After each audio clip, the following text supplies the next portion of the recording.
Anda kembali bersama kami di Kompas Petang, Saudara.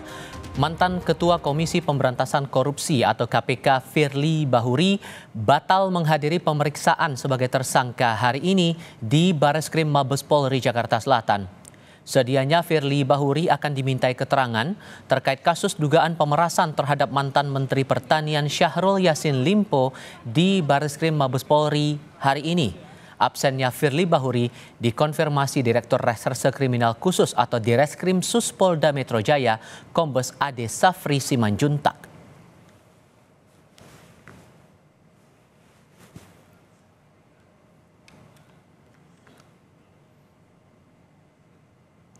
Ketidakhadiran Firly Bahuri dikonfirmasi Direskrim Sus Polda Metro Jaya, Kombes Ade Safri Simanjuntak.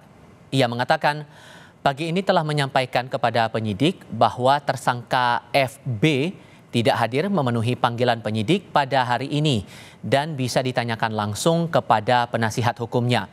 Menyikapi hal ini, katanya tim penyidik akan melakukan konsolidasi untuk menentukan langkah-langkah tindak lanjut dalam rangka penyidikan. Di sisi lain, Saudara, kedatangan kuasa hukum Firly Bahuri untuk memenuhi pemeriksaan Firly atau kliennya dalam kasus dugaan pemerasan mantan Menteri Pertanian Syahrul Yassin Limpo oleh penyidik Mapolda Metro Jaya di Gedung Bareskrim Mabes Polri Jakarta Selatan.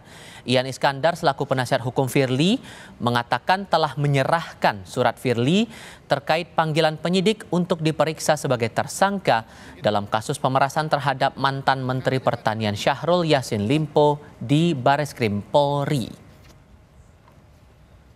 Dalam rangka apa? Ya, dalam rangka kita menyerahkan surat kepada pihak Polda Metro ya terkait dengan panggilan hari ini mengenai substansinya nanti bisa ditanya ke pihak Polda Metro aja. Penundaan atau seperti apa? Nanti ditanya aja sama pihak Polda Metro. Kita hari ini mau ke Bareskrim sebentar. Ke Bareskrim untuk apa? Ya, untuk koordinasi. Ya. Tapi bukan untuk memenuhi panggilan, Pak. Salah satunya mungkin. Pak Firly artinya akan hadir atau tidak, Pak? Insya Allah hadir. Ya. Mantan Komisioner KPK Saud Sitomorang menanggapi alasan penyelesaian kasus Firly Bahuri belum kunjung tuntas.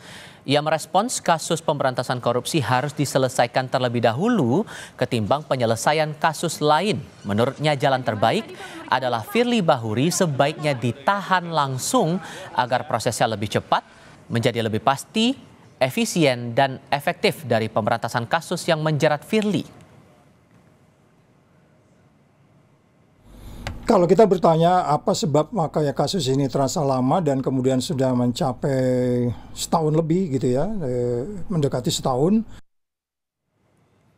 Di pihak lain, peneliti Pukat UGM Zainur Rahman meminta Polri lebih tegas dalam menindak mantan Ketua KPK Firly Bahuri yang sempat mangkir dari pemeriksaan. Penahanan menurutnya semestinya dilakukan agar Firly yang telah ditetapkan sebagai tersangka tidak melarikan diri, menghilangkan barang bukti atau mengulangi perbuatannya. Menurut Zainur, ada kemungkinan Firly dapat merusak barang bukti maupun mempengaruhi para saksi. Sikap yang tidak kooperatif ini dianggap menjadi alasan agar Firly segera ditahan. Ya, tentu Polda Metro Jaya harus mengambil langkah tegas. Jika Firly Bahuri sebagai seorang tersangka tidak memenuhi panggilan, maka ini artinya satu bentuk sikap tidak kooperatif. Seorang penyidik punya kewenangan subjektif untuk melakukan penahanan. Demi apa? Demi lancarnya proses hukum yang sedang dilakukan oleh Polda Metro Jaya terhadap Firly Bahuri. Sehingga saya merekomendasikan agar Polda Metro segera melakukan penahanan. Apa sih alasan penahanan? Alasan penahanan karena yang pertama dikhawatirkan seorang tersangka itu melarikan diri atau menghilangkan barang bukti atau mengulangi perbuatan.